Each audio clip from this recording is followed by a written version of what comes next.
Hi, my name is Josie and I run the YouTube channel A Little Romance Please. Before we get into today's video on Lost Rider by Harper Sloan, I just want to talk really quickly about myself since this is my first video. Like I said, my name is Josie.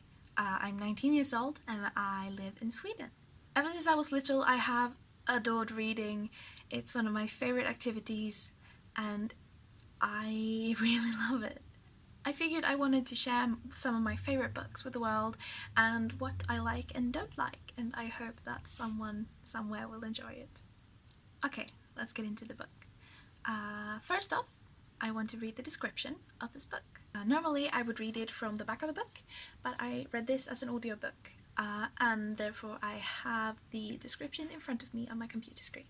Maverick Austin Davis is forced to return home after a 10-year career as a rodeo star. After one too many head injuries, he's off the circuit and in the horse farming business, something he's never taken much of a shine to. But now that it's his late father's legacy, familial duty calls. How will Maverick find his way after the only dream he ever had for himself is over? Enter Leighton Elizabeth James, an ugly duckling turned beauty from Maverick's childhood, his younger sister's best friend, to be exact, and someone whose heart he stomped all over when she confessed her crush to him 10 years back. Now Leighton is back in Maverick's life, no longer the insecure, love-stricken teen, and Maverick can't help but take notice. Sparks fly between them, but will Leighton be able to open her heart to the one man who broke it all those years ago?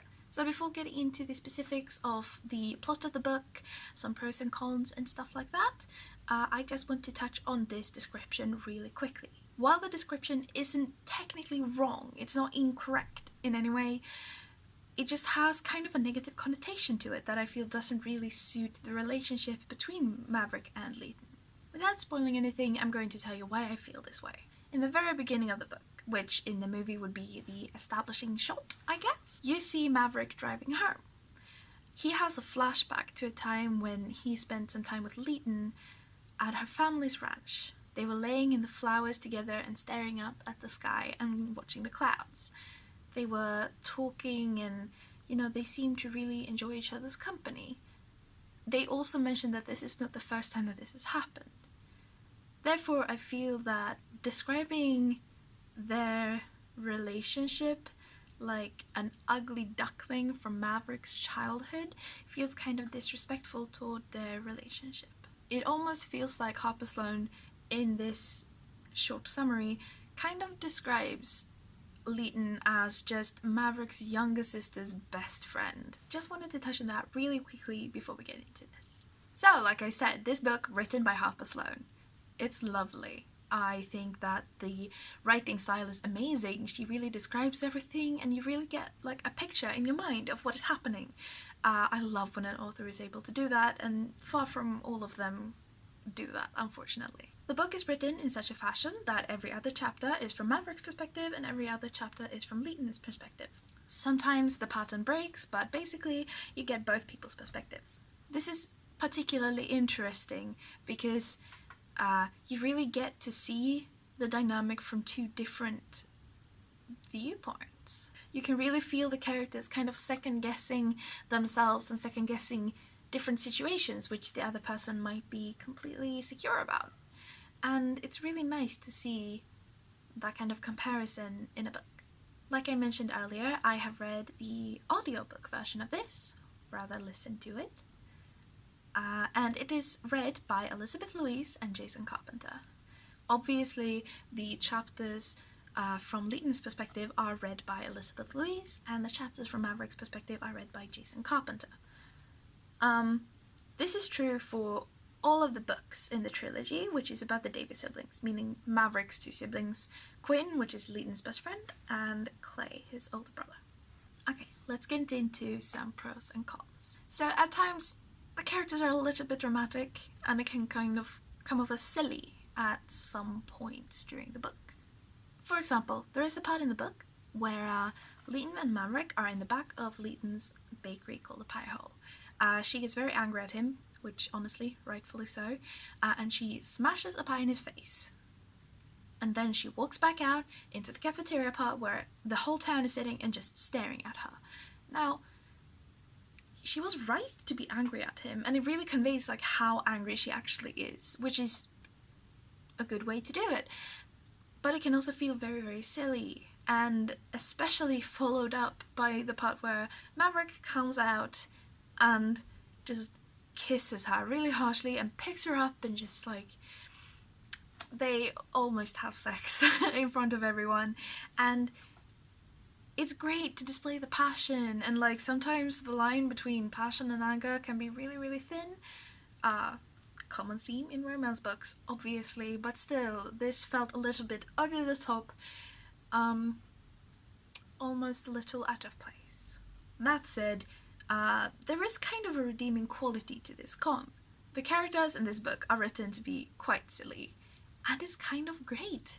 You see so many romance novels where, especially the main female character, is kind of cookie cutter, just the same as everyone else, and doesn't have any like real quirks or stuff like that. In this series, really, all the characters have a backstory, and it's planned, and you can really see where the emotions come from due to what they have experienced in their lives. Therefore, I think moments like these kind of suit the book, especially it suits the characters. It feels like something that maybe they would actually do, even if it, like for me, as a normal person, I guess, it wouldn't be something I would do in a million years. Moving on from the cons, let's go to the pros. This book is so well written, like I touched on before. You can really feel the emotions, and all the characters really are three-dimensional.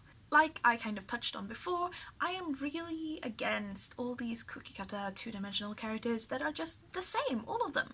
For this one, you really feel the characters' emotions deep down in your own soul, and you kind of relate to them in a way that makes them feel like real people. On top of that, the story is great to read and to listen to. It has such a nice flow, the story really goes where it's supposed to from each point. There's no unnecessary hopping around in the timeline or different places and stuff like that. There are no third-party characters that come in really late in the story that are given meaning that they didn't have from the beginning. Something that might be weird to mention, but still I feel is up there, is that the sentence length is really nice. It's not short sentences that make you feel really choppy, or really long and winded sentences that make you exhausted and kind of forget where you started. All in all, what I'm trying to say, really great structure, fantastic. Although this story trope of childhood friends to lovers might be a little bit cliche, or very cliche, I think it's done well, and I think it's a really heartwarming thing to go through. It's very much a happy ending, it's very much just a happy story in general. And really, if you're having a bad day, this is what you really should read or listen to. Another pro or a con, it could be both, it's not very long, and I think that's great. It's easy to listen to in just one sitting if you really want to, which means you don't forget your place or what's happened, and it's not chock full of all these tiny little details that don't matter. It has just the right amount of details. So, to summarize, I love this book. If you couldn't tell, I'm really excited about this book. I highly recommend it to anyone who likes romance books or, cowboy books, because who doesn't love a working man? I also recommend it in the sense that it's really funny at times. It has really great interactions between Leighton and Quinn, who's Maverick's sister, and her best friend. It's fantastic. It's great. It makes you feel all warm and fuzzy on the inside, and it makes you laugh. So, thank you so much for watching this video. I hope you liked it, and if you did, please give me a thumbs up. And subscribe if you want to see more. I'm definitely going to make videos on the rest of the books in this series. I don't know when they will come, but I have some books in mind to make videos like these on. Comment down below if you read the book. Did you agree, disagree with my review? Do you have any books that you want me to review? And what's your favorite kind of romance book? I'd love to hear any feedback or anything you have to say. Thank you so much for watching, but now I gotta go. Bye!